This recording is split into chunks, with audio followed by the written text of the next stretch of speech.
There goes the zoom.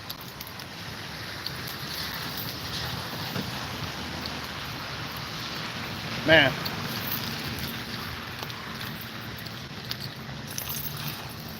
freaking, freaking rain, man.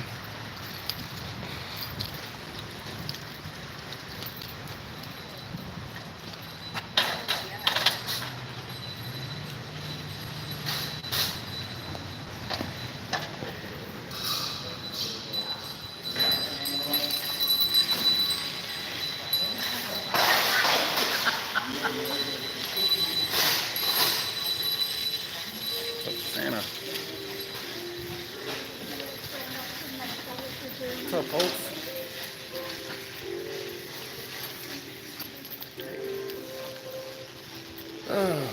How goes it? Man, it's literally raining cats and dogs out there, guys.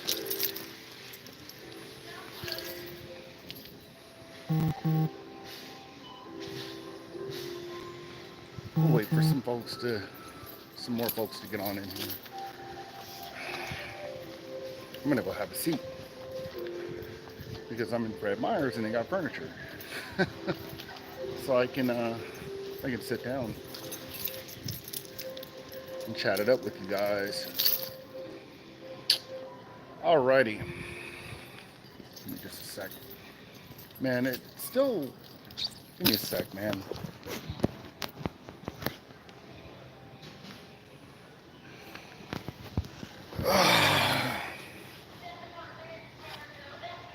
All right.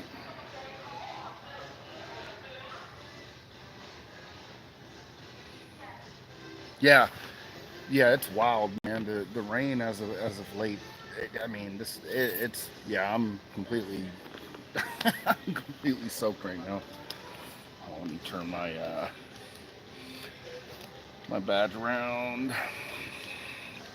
Alrighty, let's take a look at these comments. ETF Hopium Pump is legendary. Well, yeah, we're definitely gonna talk about that. um, I I didn't want to do a video like this, but it's gonna have to be done because I, I I don't want to say I'm seeing misinformation, but that investor fatigue, man, it's a doozy, isn't it? If you look at the comment, someone just left. They said the ETF Hopium pump, right? Now, I want to know. I want a show of hands from everyone in here. Do you understand what an ETF is? What the requirements are in order to launch an ETF fund, and the impact that several institutions fouling and getting ETF products approved could have on the assets that you hold, the underlying crypto assets that are essentially powering these legacy investment vehicles. Aha! Someone got it right. All right. So we're going to talk about it, right? Because look, all right. This is a lot of times. Man, this light in here, I don't know what the. It's like putting a blur on my camera. Um, I don't know what. I don't know if it's the investor fatigue or if it's a lack of understanding on some people's parts, or frustration, or a combination of all of it, right? But you're seeing a lot of people write off ETF approval and crypto ETFs as just a big nothing burger. And you'll see some of the rebuttals that come um from people in the space where they're basically saying, oh, well, there's some sort of an ETP that was launched in England, or Ireland, and the price of XRP didn't move, or the price of this crypto didn't move, so it doesn't really matter. Okay, so we're gonna have to go to class today. All right. Here's the thing, folks. All right. ETFs, exchange traded funds, on a mass level, regarding an asset class that's essentially considered by most with expertise in this field to be in its infancy is a huge deal. All right. You guys have to stop. You have to stop looking at this like it's a stock, man. All right. Like people are looking at crypto assets in news and trying to correlate the two with one another, not realizing that a lot of the wells that you see that hold a significant amount of crypto that can move the space with their manipulation are usually institutional affiliates already, which means they already know what's going to happen. They're not moving crypto around based off of news. And if they're doing it based off of news, it's simply to short or profit off of it, right? They're not, wells aren't investing with their emotions is what I'm saying. They're not you and I, if that makes any sense, right? So with that being said, when it comes to ETF approval or ETP approval, or stuff that you may see later on down the line, i.e. crypto mutual funds, crypto emerging market index funds, right, where cryptocurrency is essentially the underlying asset attached to those funds, what do you think that needs to happen essentially for these funds to be launched? We'll see if someone guesses it. Someone already did.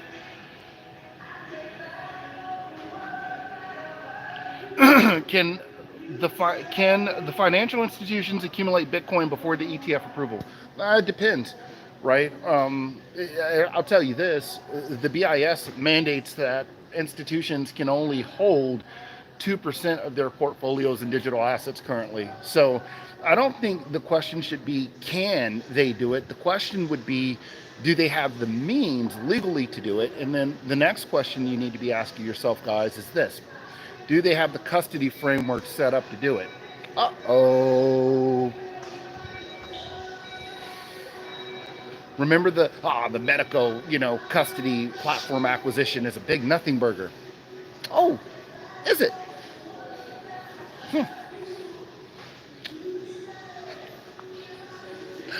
I'm not the smartest in the world, but if you were going to go out into the wild and acquire cryptocurrency and hold it long term for ETP and ETF type products to expose your consumer base, your clientele, to the crypto market for a fraction of the cost, wouldn't you need to hold it? Wouldn't you need to acquire and hold it? And then that leads me to my next question. Where are you going to put it? I'm waiting. Where are you going to custody it at? You don't have the infrastructure essentially to hold it. Oh, starting to make sense now? Maybe that Medico acquisition wasn't such a big nothing burger. Maybe PolySign's not a big nothing burger.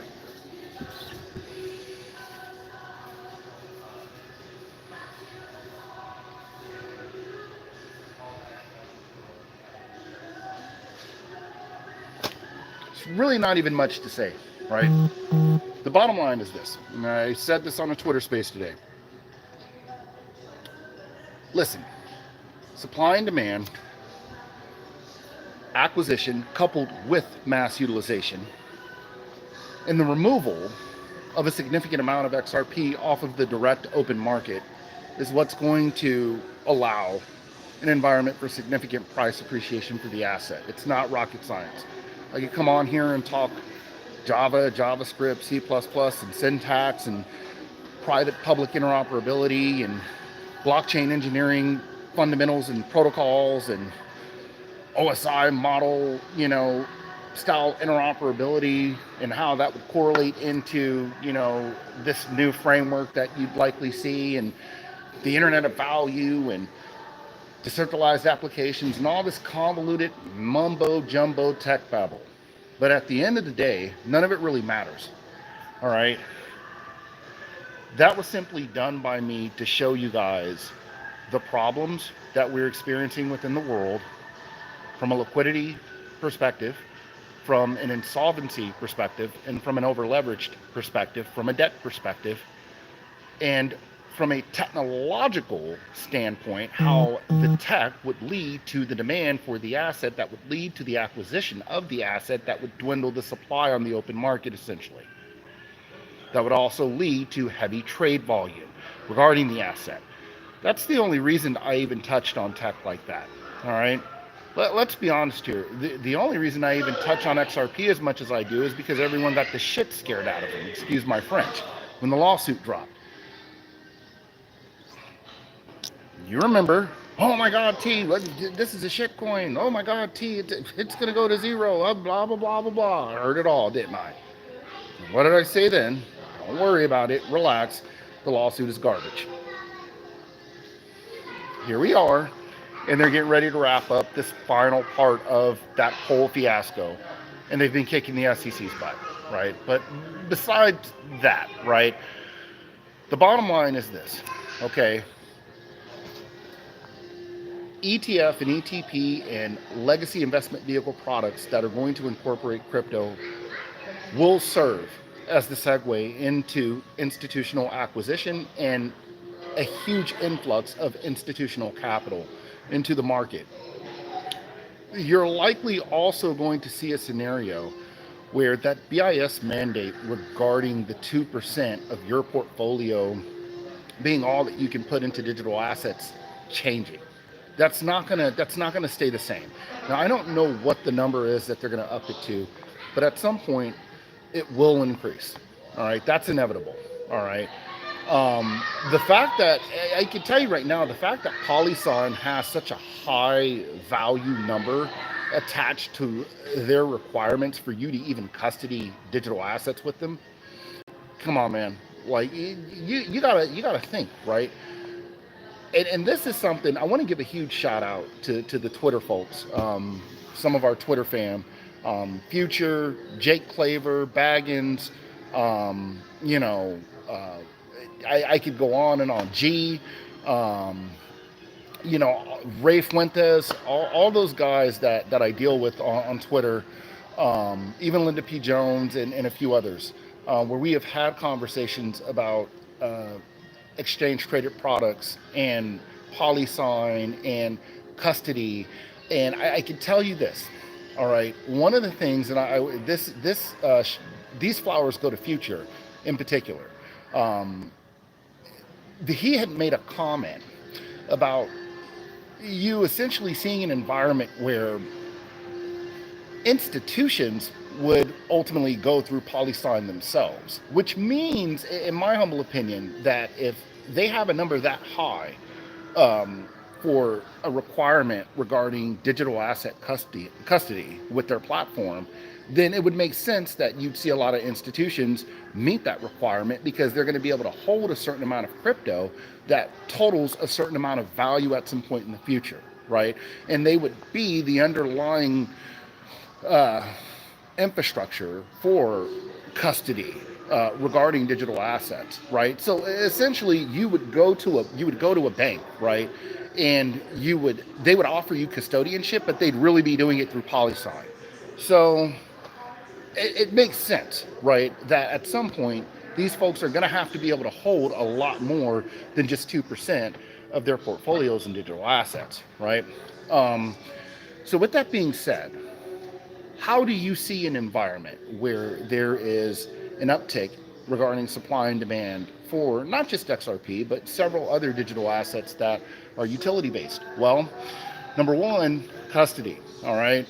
Like I said earlier, you have to see an environment where these folks can actually hold the crypto in the first place. And these are, look, the emotions, the frustration, the anger, and the disbelief is what makes people look away from the bare bone basic fundamentals like that, right? Like, what are they going to do if they don't have a wallet infrastructure regarding custody or some sort of a platform to even hold the freaking digital assets in the first place? Why do you think you're not seeing a scenario where the correspondent system has essentially all but disappeared, and now you're seeing an environment where digital assets are facilitating cross-border payments for high-value payment institutions, right? You're not going to see it yet because they don't have the framework built out for everyone to be able to hold it effectively. That's common sense, man. Like, are people? No, I'm not gonna say that because I don't want people to think I'm calling people stupid, right? You just have to take a step back, man, and like look at the basics.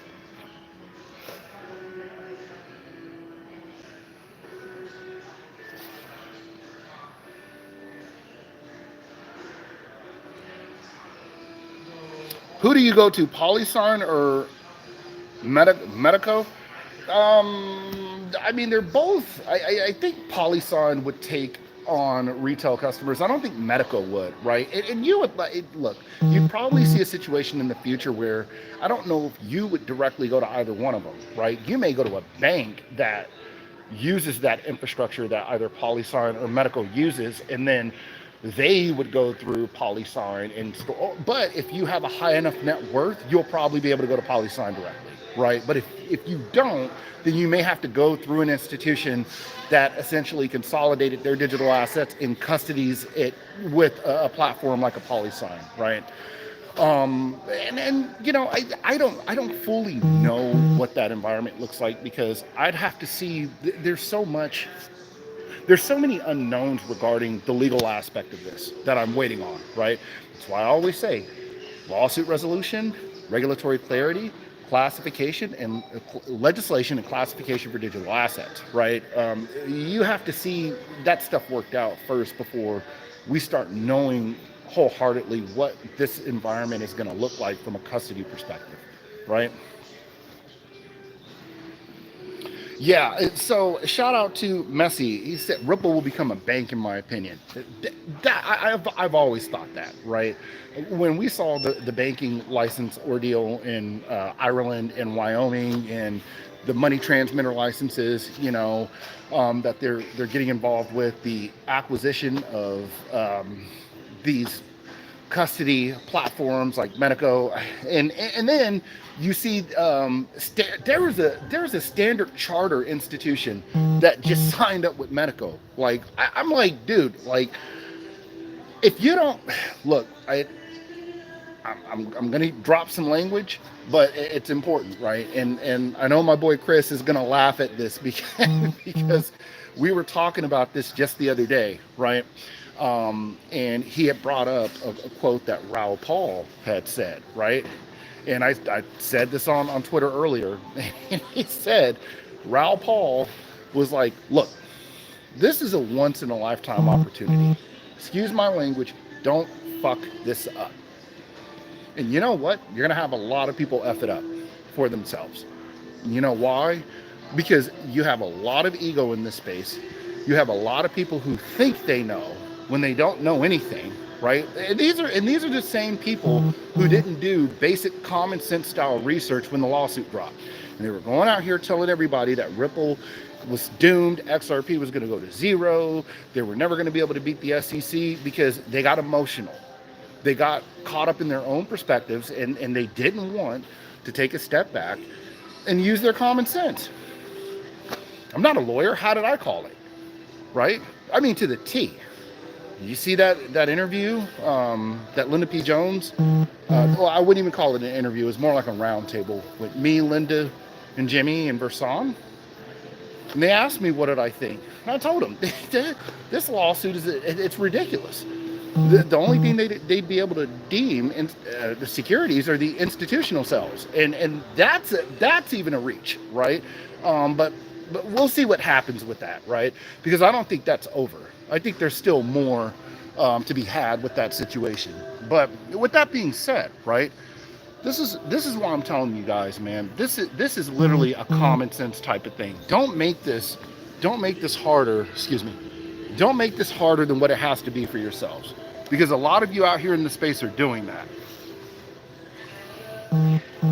You're making it hard, and I don't know why people do. It's a human thing, right? It's a mankind thing. We tend to do this. We tend to make things way more convoluted than what they have to be.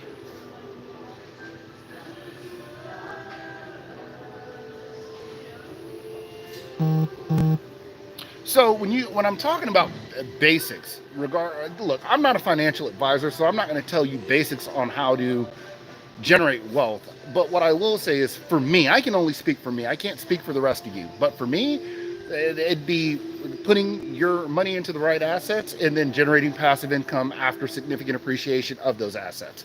It's that simple. It's never financial advice.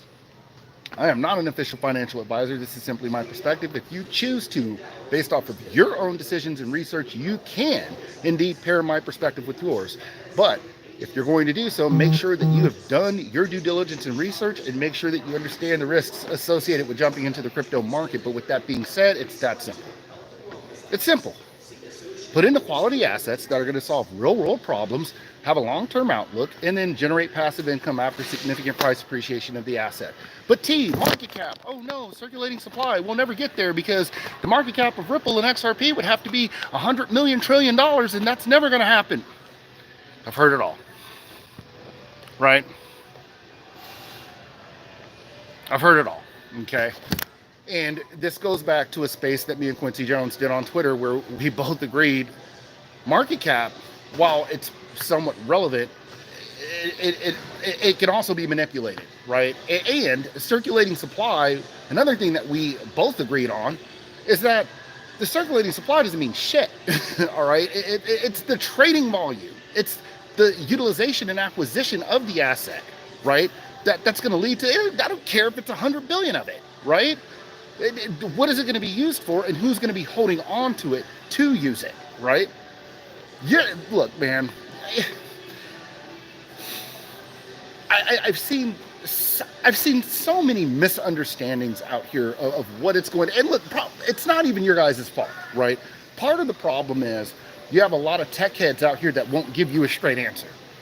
Okay, and I don't know why they do that, right? We have a tendency to talk around things as IT folks and engineers and developers instead of just being straight up with you and just saying, look, this is what it's going to take, all right? And this is ultimately what's going to lead to the appreciation you're looking for. And can it happen? Well, this is my opinion on it, but you don't get that, right? You get these guys that you ask them a question and they're either developers in the space or they're financiers, and the best you're going to get is hickory dickory dock, the mouse ran up the clock, dancing to my tunes, the cow jumped over the moon.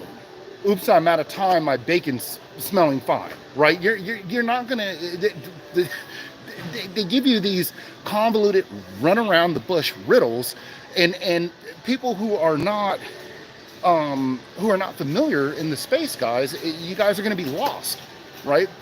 I don't speak in riddles, okay? I'm not gonna BS you, all right? It's simple. All right, and anyone who's trying to turn it into a riddle is retarded, all right? Are you guys laughing at me?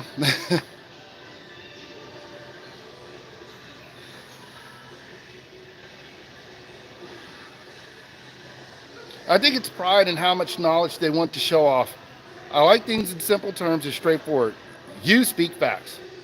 The cow jumped over the moon. Hey, come on, you guys have heard it. Hey, David Schwartz, how does XRP get to a high price?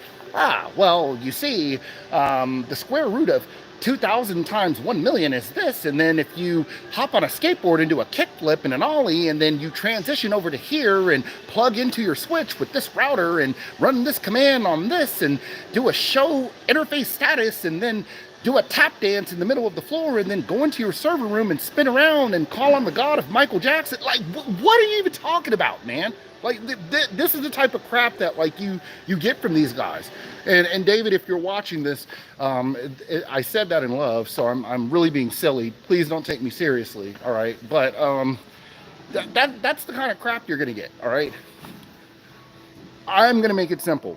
Supply and demand, acquisition, high and significant trading volume of the asset, and institutional contributions regarding liquidity for those assets. Ta-da! Eat your heart out, David. It's that simple.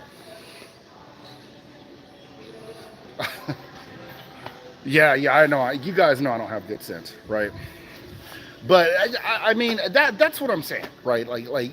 Look, this is why I can't even certain folks. I don't even have conversations with because I'm not going to do the ring around the rosy crap. I'm too old for that. All right, and you guys are too. T, did you see the clips where the guy said big boys are actually adopting the blockchain technology below the fold and quietly but in big size? Yeah, I didn't see that, but I did see something about them saying that behind the scenes. I already, you know what? We already know this. We already know R3 and ERC20 platforms and CBD. Look, here's the thing, man, that frustrates me the most about this type of crap. All right, CBDCs are coming. Like, I don't care about the conspiracy theories and oh we can get around. They're coming, whether people like it or not. It's a thing. All right. Now you ask yourself this. All right. What in the heck do you think they're going to run a central banking digital currency on? You think it's it's a digital asset, okay? Which means you need some sort of a distributed ledger or blockchain platform to house it. Like what do people think is?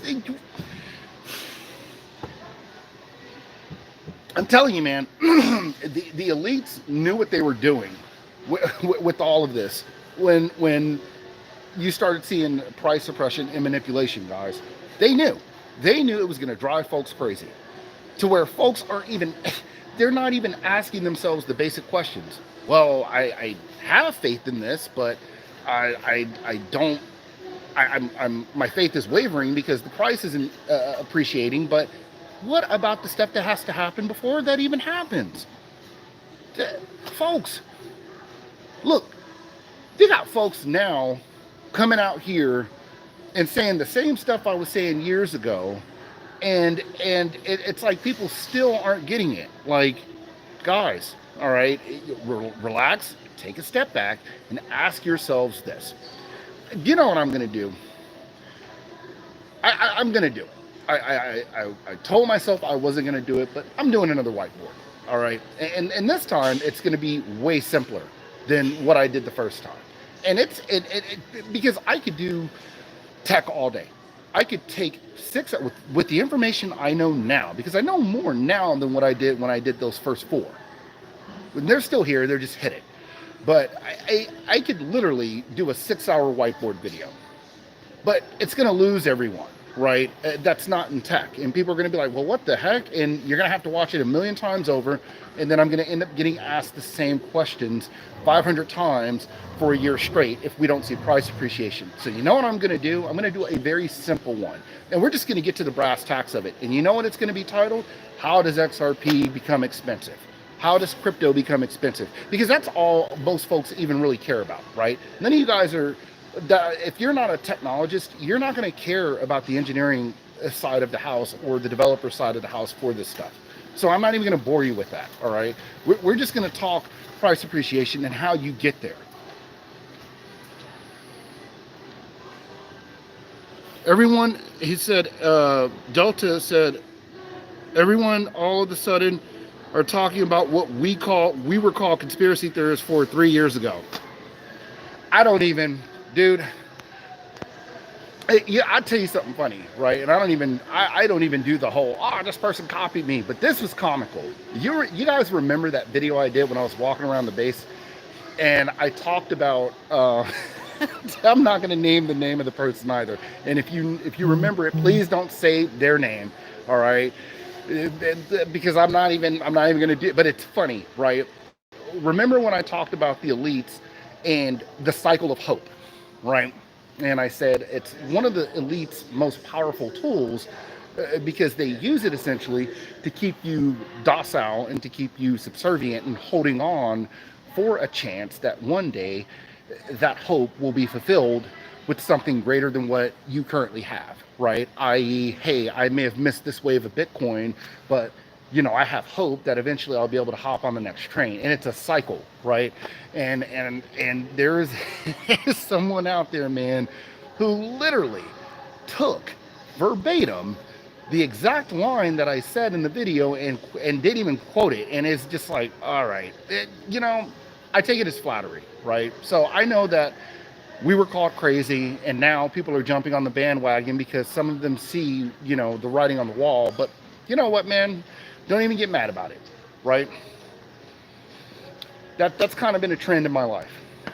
You know, I have always dealt with, either imitation or jealousy, right? And what's funny is I'm not even trying to be cool, right?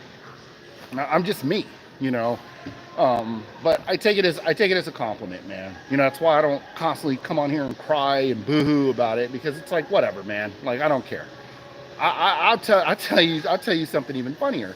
There's someone, I brought up a topic, and I had been screaming it from the rooftops, and people call me not crazy, but they were like, that's not relevant to anything. When I talked about Africa, its resources, going into a digital environment where you would see the continent essentially back their currencies, different countries backing their currencies by commodities, and that essentially forcing the colonial powers that be out of Africa. And I used the French owning 14 West African countries as an example, where they take Africa's commodities and they essentially give those countries French franc, which is an obsolete currency.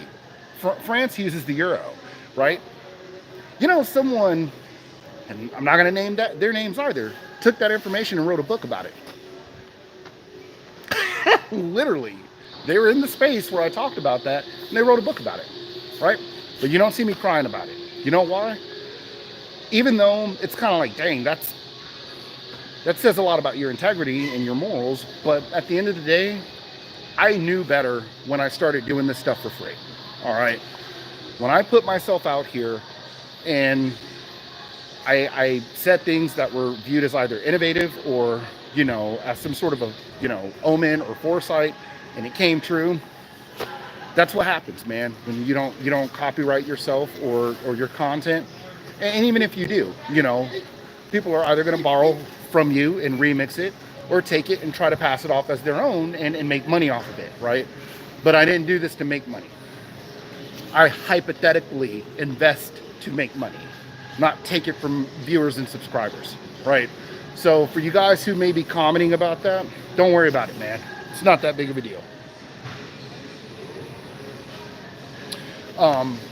Now, like I said earlier, supply and demand, institutional acquisition,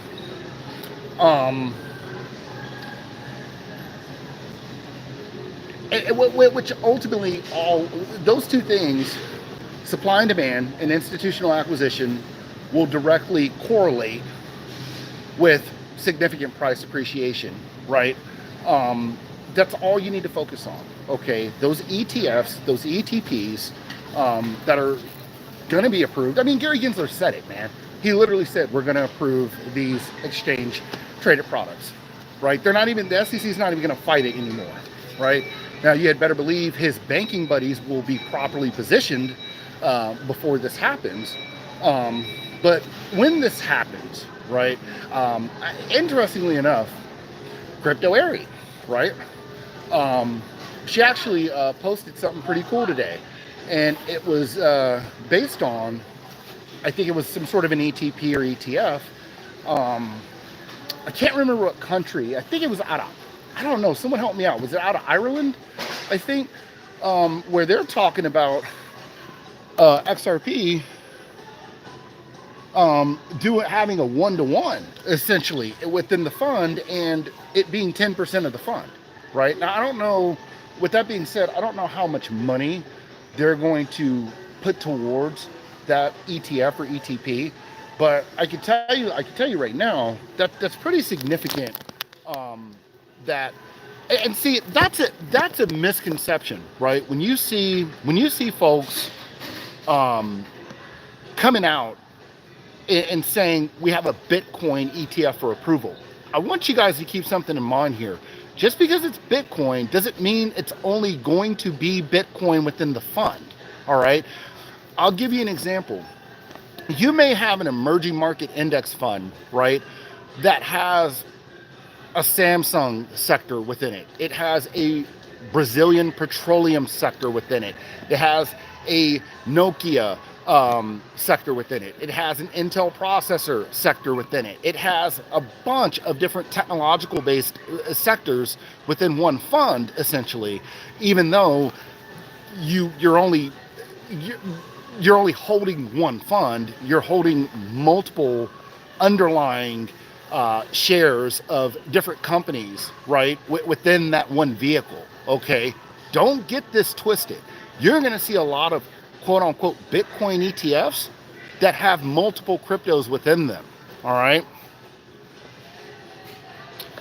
What you T for president, man, they'd kill me, man. I wouldn't last 6 months in that seat. They'd take me out. Uh, but that here's the thing, folks. If you see one go live in another country and you don't see the price of the asset jump up, man, don't worry about it. It's not a big deal. All right. You just need to see it on a larger level, right? And you will, right? You're gonna look. Almost every bank in the world is gonna offer their clients some sort of exposure to crypto within the next 5 years, right? Now, is it gonna take 5 years for you to see significant appreciation? It's anyone's guess, right? I don't think so personally, but we'll see, right? But with that being said, this is another thing, right? I got asked, and I wanted to bring this to your guys' attention because it was a good question, right? And it actually coincides with the point that David Schwartz made, but I think it's a point that's misunderstood. All right, K Moore. Hey, I want everyone in here to give a big Billy Goat welcome to the man himself, Mr. K Moore, my engineering brother. Also, give a shout out to the H-Style folks if they're in here. I have not been looking at the comments that much, but I'm sure they're in here as well. And a shout out to Baggins, Future, G. But you guys know Kurt is my bro. It's good to see him in here. Always good to have him. And I wish you guys didn't freaking run him off Twitter being jerkwads, because I tell you, man, I miss him on there, you know. And I'm not saying anyone in here, but man, you know, he is probably one of the most underappreciated people within the crypto space. And it's a shame that, you know, you had folks trying to fight with this man nonstop. But with that being said, I'll get off my soapbox about that.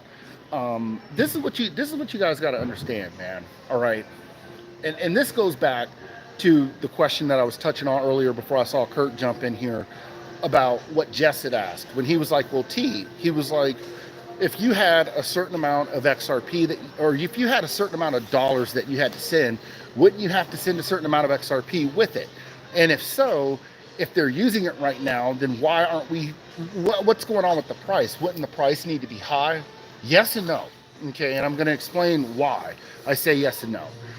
I say no because in a situation where you're using smaller corridors, really underdeveloped countries and poorer countries, to test this stuff out, they're not, those countries, I want you to keep something in mind here. Those countries are not going to an exchange and buying the XRP and holding it in some sort of a reserve account to facilitate cross-border transactions and remittances.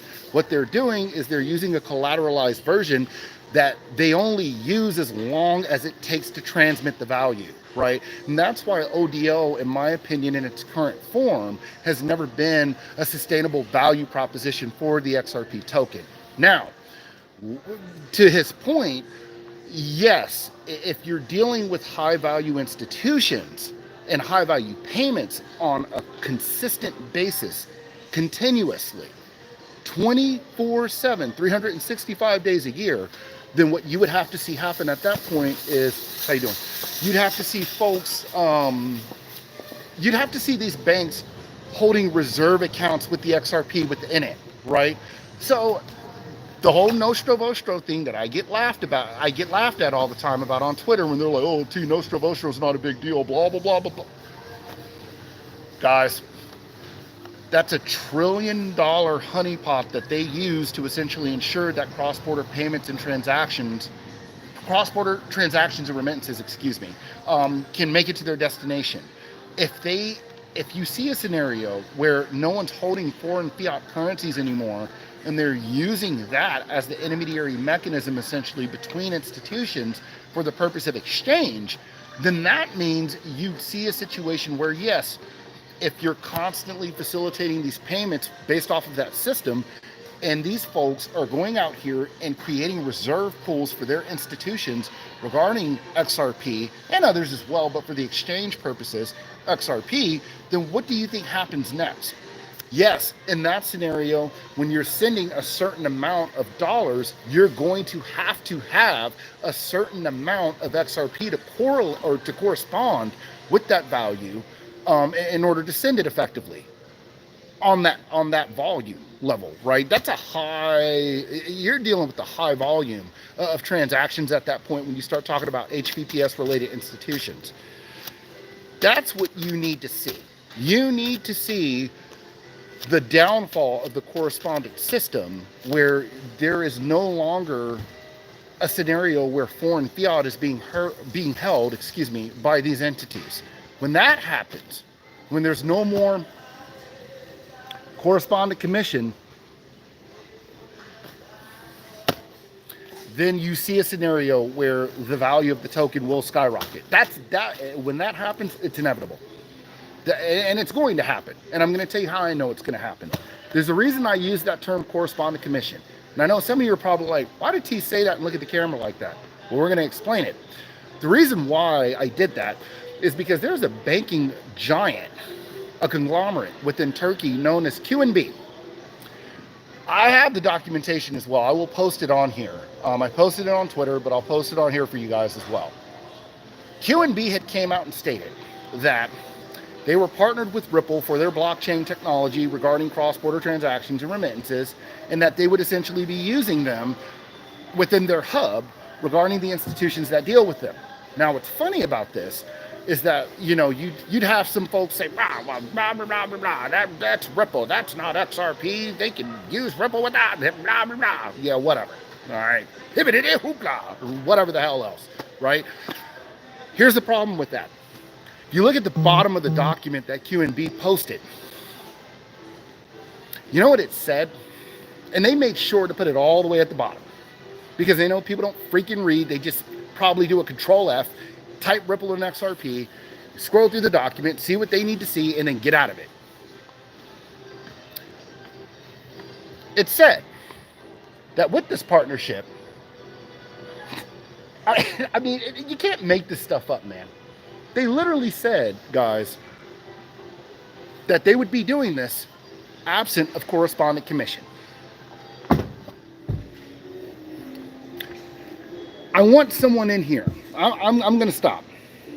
Kay Moore said, when correspondent banking goes away and you don't have the neutral bridge asset that settles transactions, you will then realize what you missed out on. XRP is the new replacement for Nostro Vostro. He is right.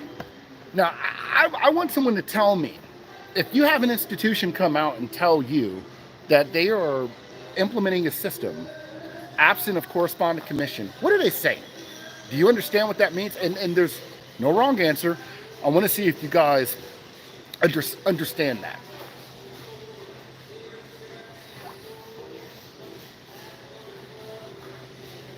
Yes, guys, I will keep the live up. I promise. Do you guys know what they mean? And look, I'm not. This is not for anyone to feel stupid. I mean, I want you guys to engage. That's the only reason I wanted 1,000 subs on YouTube, was just to engage with you guys, not for monetization. As you can see, I still don't have super chats, but I want you guys. I want to get the brain juices flowing. I'm assuming no fees for transfers. That's a part of it, right? There will be fees using the XRP ecosystem. 9-cent settlement. Okay, so in the correspondent system, those banks essentially generate fees based off of the foreign currencies that they're holding between one another, right? So when they transmit those cross-border transactions and remittances from bank to bank, right? Really it's a series of bigger banks that enslave a series of, or a bunch of smaller banks to them, right? Where they're essentially forced to hold foreign currencies for the benefit of those bigger banks, right? And when they transmit these payments, there are fees associated with it that these guys get very, very rich off of, right? Here's the thing though, right? With the correspondent system that's being used right now, right? The fees associated with it are referred to as correspondent commission. Now, I'm clearing this up because I don't want anyone to think that, oh, suddenly XRP is going to be used and there won't be any fees with it. No, there just won't be correspondent fees with it anymore. Meaning that those fees will no longer be attached to a system based off of foreign fiat currencies held in Nostro Vostro accounts by these institutions. Right? Right. Which means if you don't have correspondent commission anymore, how are these institutions going to make money off of fees if they're not using correspondent banking? That's right, they're going to use blockchain and DLT technology, essentially. And the digital assets associated with that. What's up, bro? When they do these transactions are going to be how they make their money.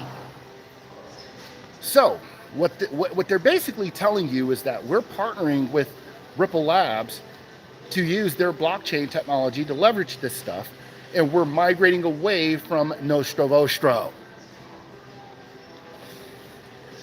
Go do your research on QNB, and then you'll understand how huge that is.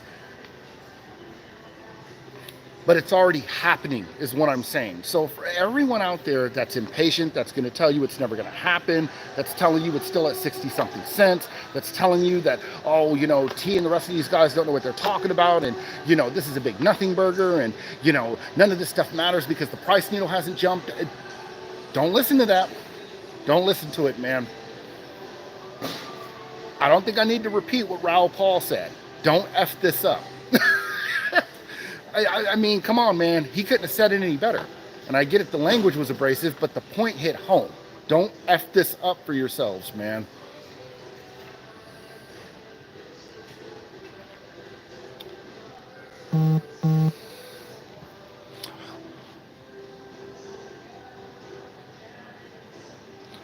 K. Moore said, instead of relying on pre-funding accounts, they will be hoarding digital assets that will be facilitating transactions, i.e. XRP and XLM for payments and settlement. K. Moore is in here dropping bombs. You guys better listen to him. You better listen to him. And you better listen to both of us while you still have us here. Like I said, I don't even come on like that anymore, man, because really I feel like we've said so much about this stuff. You know, sometimes we sound like a broken record, but you know, things are changing rapidly in the space right now. And I know people need guidance, and I know people are fearful, and I know people are uncertain, right? And I know we also have new folks in here as well who didn't get a chance to see me and K. Moore back in our heyday when we were doing, I mean, we were putting out content almost every day, man. But we don't do that anymore, you know, because I feel most of you have gotten the concept and you've gotten the point, right? Give me a sec. Let's take a look at these comments. AMM is retirement plan, automated market maker? No.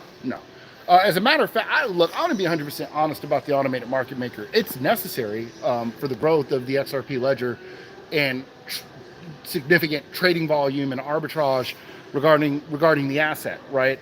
And I think it also gives institutions a way to front run and come in to be liquidity providers to control those pools essentially and benefit off of the arbitrage.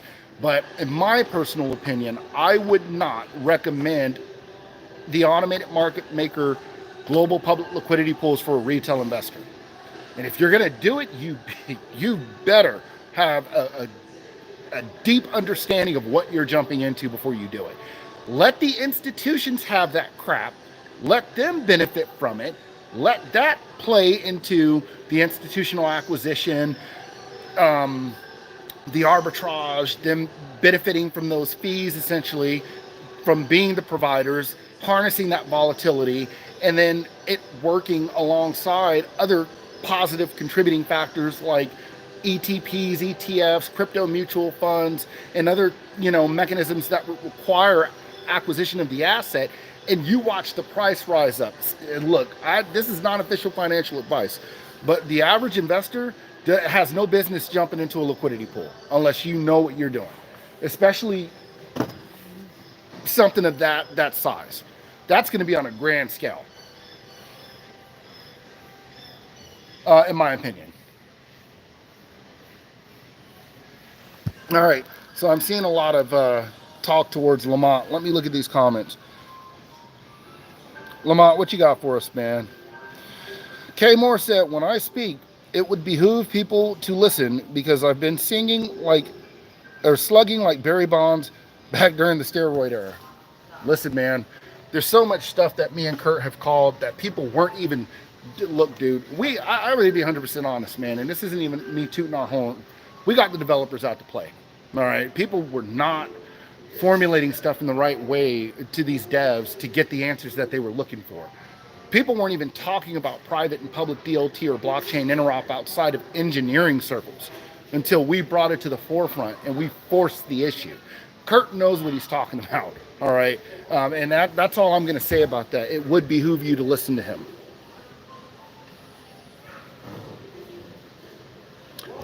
Lamont said, Ripple has paid the AMM to regulate prices. How do you pay the automated market maker when it's algorithmic in nature? That's not a person. You understand? Like, an automated market maker is just that. It's automated. How do you pay the AMM to do anything? You see, this is, Lamont, no disrespect to you, but you're going to have to elaborate that, brother. All right? I'm not even going to tell you you're wrong. I'm going to give you a chance to explain that quote. Right? And because you said that, I'm not even going to bother to scroll up any further and read anything else. You're going to have to explain that to me first. As a matter of fact, Lamont, I'll have a seat for you, brother.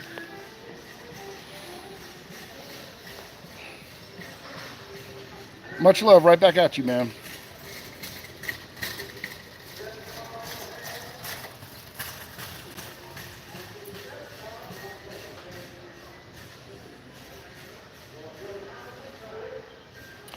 Ripple used the escrow no, they don't, because they don't dump it on the market, right? It'd be different. They release, it's on a time release schedule, and they release the same amount every month. The escrow doesn't. The escrow is not a negative hindrance within the market. They had the escrow when XRP went up to $3.89, man. They had the escrow when it went almost to $2 when I was in PR on vacation. I've been around, okay? So we can't sit here and say that, man. You think that's what they're doing. But I'm going to tell you something, all right? My buddy, Chris, from work, had a conversation with me where he saw some documentation stating that they had 1,900 wallets that held somewhere around 40-something odd billion XRP within it, between the wallets, right? Now, what's interesting about that is the SEC cited information regarding mass adoption for Ripple, stating that there were 1,700 contracts regarding XRP. Now, I'm not the smartest guy in the world, but that was back in 2020. We're in 2023, and they're saying 1,900 total wallets hold in between 40-something billion XRP. Put your common sense cap on and ask yourself, are they talking about the escrow? Right? Because you don't know how that escrowed account is set up. It's not going to be just one wallet with all of the XRP in it. You know, those numbers are pretty close to each other, 1,700 and 1,900. You know, what do I know, man? What to hell with it, man? Well, you're right. You know, they're using the escrow to manipulate the market and the price, not the wells, and not essentially, you know, yeah, you're right. Right, it's XRP to 85 cents. Yep. I did hop on the Lazy Boy. Is this a Lazy Boy? Oh no, it's a Breslin. Thank you, TK. Exactly, pre-allocated. Like I said, man. Like Raoul Paul said. Don't F this up.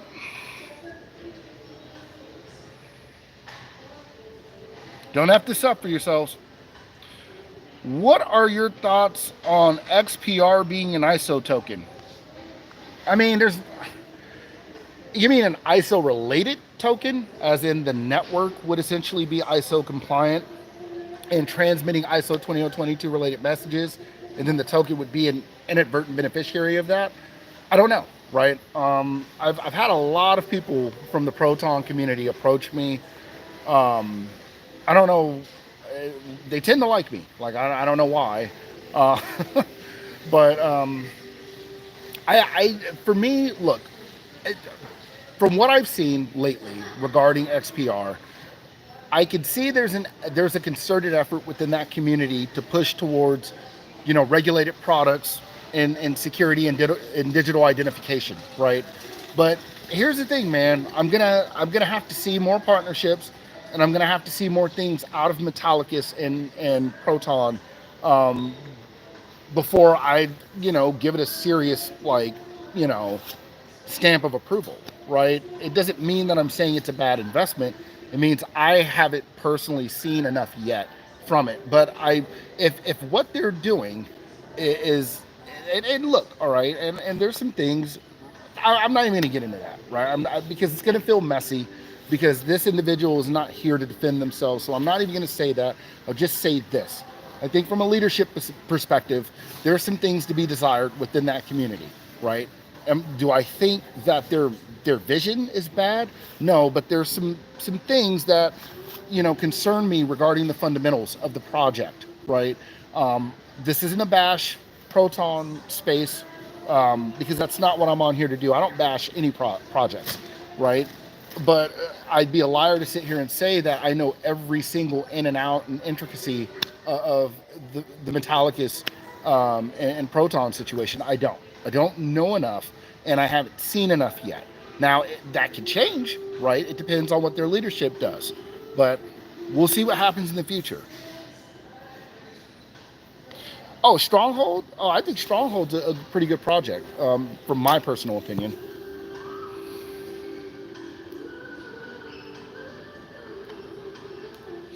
Well, the dump is well manipulation that XRP had earlier.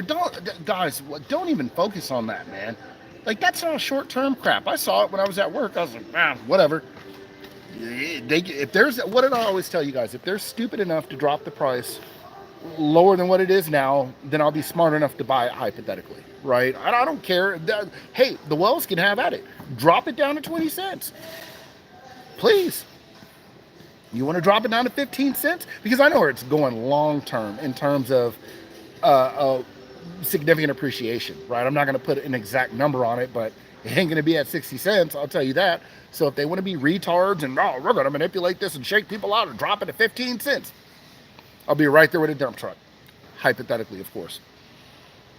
K. Moore said, because the digital asset is severely manipulated, and people that don't know what the fuck is going on will only focus on price and not understand the value of what they hold. Price is a distraction. All right, Lamont, what are you going on about, Lamont?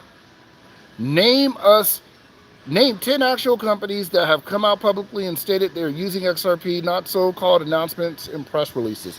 You go do your research, brother. Oh, you want to hear the biggest one? The Bank of Georgia partnered with Ripple for their CBDC pilot. That's a central bank. What about Medico that was acquired by Ripple? What about... Actually, you know what? There's a lot more than 10. Why don't you go Google it, Lamont, and take a look at that?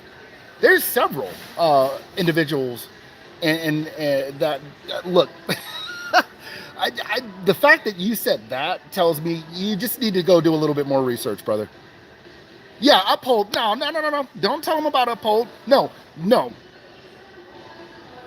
Dude, what do you think a pilot is, right? It's not a proof of concept. A pilot is a rollout.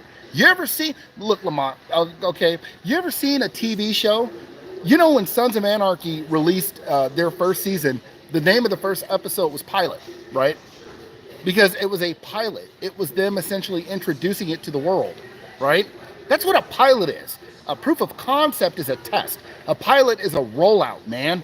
Like, guys, look, all right, I'm going to tell you something right now, man. Don't come in here with that, Lamont, okay? If you haven't done your homework, because we got engineers, developers, coders, employees for these companies that come in here on my lives all the time, brother. And if you come in here half-stepping, someone's going to eat you alive. Now, I'm not going to do it because I'm nice, all right?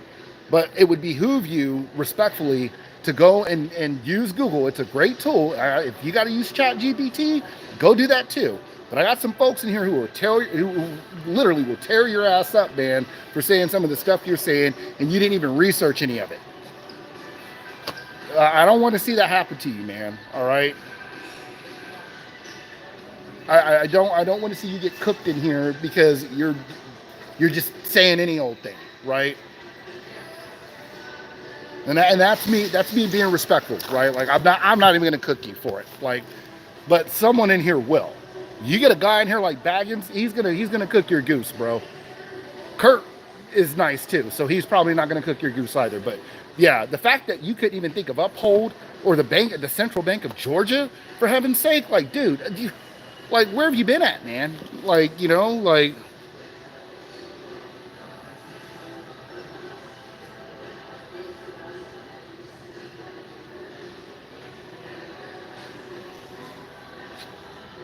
Oh, let the trolls stay in here, man. That's fine. Like I said, we need them in here.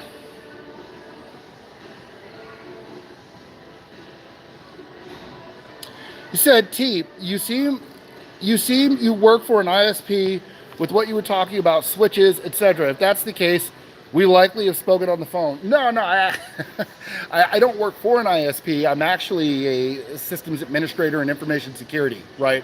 So I deal with, for entertainment purposes, I may deal with systems that secure very valuable commodities for the DoD.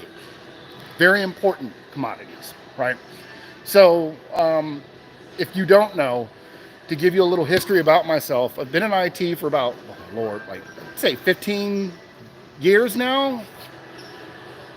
About 15 years. And I've always kind of had a fascination with technology. I've been a network analyst. I've been a database manager. I've been a systems administrator, a systems analyst. I've been an information security officer. I've served several roles within the IT community. So that's how I know about switches and servers and routers and hubs and, code and all that good stuff, right? That's literally what I do for a living. So, but to your point, when I was a junior network guy, I actually did talk to people on the phone. Now, I haven't been a help desk guy in forever. Like it literally seems like a lifetime ago, man. But shout out to all my folks that are in the help desk community. You guys are greatly appreciated. It's probably the most thankless job in IT, and I definitely appreciate you guys. And I was once there long ago. Cytherium, I mean, you're going to have to do your research on that. There's only a few tokens that I really talk about on here, and I try not to deviate away from that because I don't want people getting confused or spreading their money too thin. So you know what I'm going to recommend. Unofficially, of course, because I don't give out financial advice at all, right? So there's that. You know what those tokens are, if you've been following me.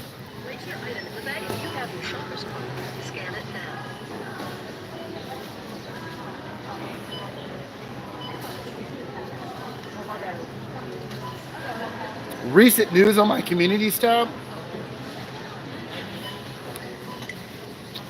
You have to refresh my memory, brother.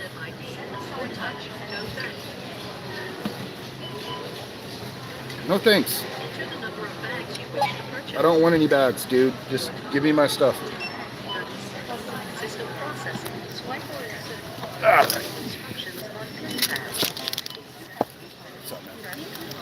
All right.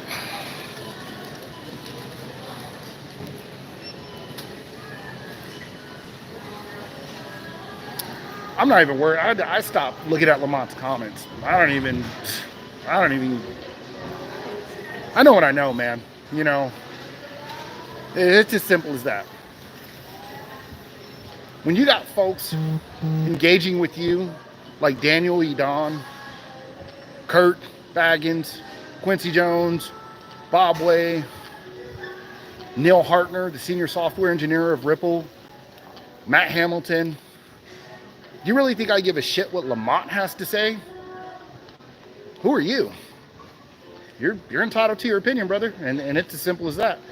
But it's not gonna, there are people far smarter than you who I've had dialogue on this subject with who tend to appreciate my perspective.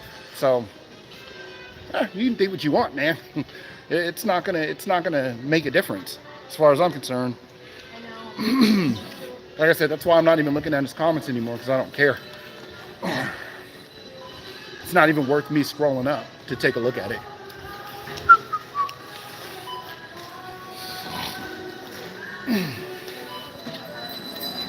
I'm not gonna, like Baggins said, and this is a quote from Baggins, and it's gonna sound abrasive, but it's true.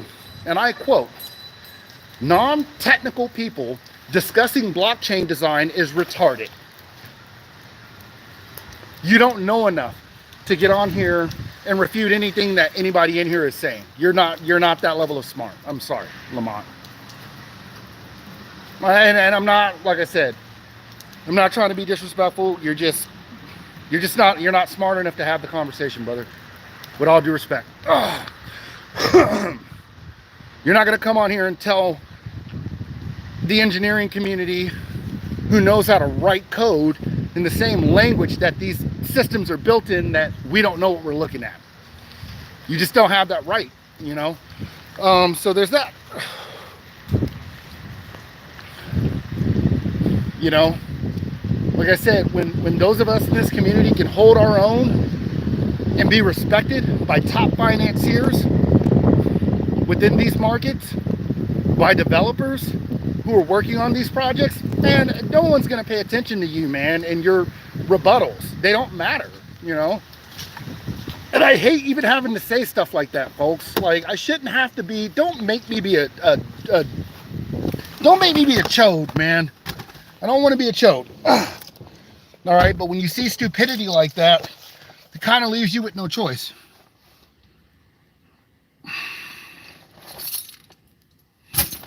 So yeah, that's really, and look guys, look, I know some people are going to hear what I just said and they're going to be like, oh, T's an asshole. No, I'm not. All right. That guy's the asshole for coming in here and just spouting off at his mouth without doing any research whatsoever. Name 10 companies. Dude, see, that's what I'm saying, man. And then I'm going to be the bad guy for it, right? The problem with this space is people talk about shit they know nothing about. If they truly were wise, they would shut up and listen. Look, man, like I said, it's sad. It's sad when you see stuff like that, man, because that's the ego coming out, right? That's the, I want to be heard, and I'm going to use someone else's platform to do it, even if I'm wrong. Like, people don't even care anymore if they're wrong or not. That's not what's important to them. Mainstream media should have taught folks that. The mainstream media doesn't care if they're right or accurate. They care about being seen and being heard first. And this is what you see in the space, right? You see a bunch of people who are egomaniacs who want their opinion to be considered when they haven't even put any educated thought into it. Like, man, but that's the level of narcissism and entitlement that you see from folks. You couldn't even tell me you couldn't even tell me the third layer of the OSI model, but you want to sit here and debate with me about blockchain? Are you kidding me? I'm not going to entertain that anymore. And I used to get upset and get on here and go back and forth with people. I'm not doing that anymore. You don't even have the knowledge to even understand what you're debating about fully. Like, so there's no point in that, folks. That's why I told you guys earlier to just ignore that. Like, it's pointless. Admins, kick them out of the chat if they start doing that type of stupid stuff. There are people that are in here to learn, all right? There are people in here that want to better themselves, and we don't have time for that, man. All right? So, those are the things that you need to be focused on, and they're coming. They're coming by way of the ETP approval, ETF approval, and regulations. and all of that, right? All of these innovative factors that are coming into the legacy space to incorporate crypto. Remember that live I did a long time ago where I told you guys, listen, man, the banks are going nowhere. And people were like, ah, blah, blah, blah. Okay, it may look one way, but in the end, the top 10 to 20 correspondent banks in the world will have a firm chokehold on this new system. Any chance I can help mod channel?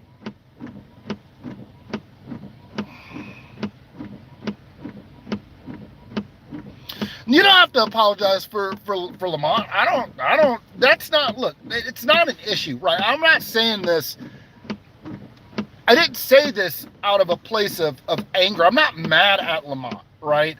I'm not mad at anyone that has it. I think it's goofy when you do that and you don't have the know-how, or you don't have the educated speculation to back up those type of claims. And I don't like it because I think it's harmful.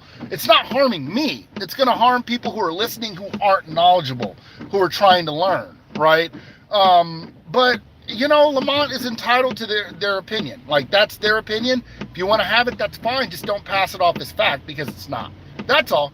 And to folks like that in general, if you're going to say something and state it as fact, then you better have the credentials and the evidence to back it up as fact. But am I mad? No, you don't got to apologize for another adult. They're an adult. They're accountable for their own actions, right? So I wouldn't even sweat that. Whoa, we got some flooding going on here. Luckily, I got big old tires on this thing. Extra VOD. He's funny. He's entertaining. But yeah, please don't make me. Yeah, like when you do that, then I have to put on the abrasive, condescending hat, and then I look like an arrogant know-it-all, douchebag, because I'm basically telling you you're not smart enough to even have a conversation with me. And I don't want to do that, man. Don't turn me into that guy. I don't want to be that person. All right, that's not really who I am. Okay, but if I start getting attacked, then it's kind of like, okay, like now I have no choice but to take the kid gloves off. Allow me to leave the kid gloves on, because I like being nice. So let's take a look at these comments.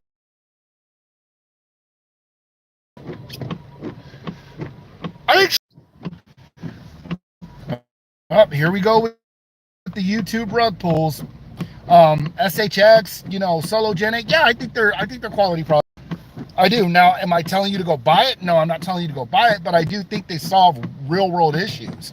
And I think they're offering real world utility. I don't know how high it will go up in value. To be honest. December 12th, I saw, so the charts do have it primed for a serious pump here in the near future. Man, I take charts with a grain of salt though, brother. Like the charts show something crazy for XRP. Talk about what the charts say, but is the timing. They don't know when this is going to happen, right? The technical analyst folks, now they may be able to predict certain moves, right? And I do think TA is useful. I used to be a guy that said I don't care about TA because I'm a long-termer, but it we have a guy, Bosch Trader, who's actually really, really good at what he does with TA.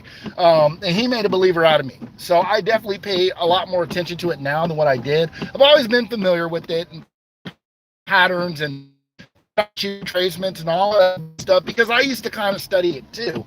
But then I was like, well, wait a second, man. I've been wrong every time trying to go off of what the charts are showing me. Why is that? Well, because there's bigger factors at play outside of just TA. But like I said, for short-term movement, hey, man, it's a very valuable tool. So, I'm not going to crap on it.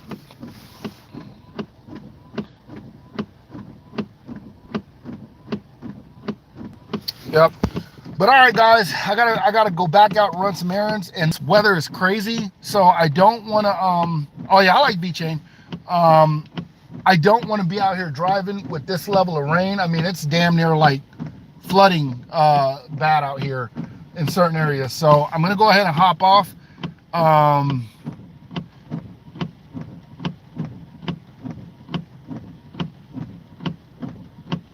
H Style for life. All the best, T and K Moore. Shout out to Joey. Yeah, I'm gonna hop off because I don't want to get out here driving. Fortunately, I was right by the house, but I got a bit further, so I don't want to do that, man. And then next thing you know, my car is totaled or something crazy. But I definitely appreciate you guys coming out. Stay patient, man. All right, stay patient. Know what you hold. All right. I know it's cliche, but your day is coming. All right. It's coming. All right. You just have to be patient. You have to focus on the fundamentals. Acquisition of the asset for long-term purposes regarding incorporation of digital assets into legacy investment vehicles, liquidity pools, NFT facilitation, Nostro Vostro replacement, interoperability with other chains, the whole nine, man. It's all coming. All right. It just takes time. And time is one of our most valuable commodities, and people know that as humans, we are impatient. So the 1% will do what they can to make this as painful as possible for you. But this is why I tell folks, set a long-term outlook on these assets, dollar cost average, and forget about them. All right. So on that note, guys, I'll catch you guys later. Thank you for tuning in. I may come back on at some point in the not so distant future. You guys are definitely appreciated, and I'll talk to you guys soon. Signing out.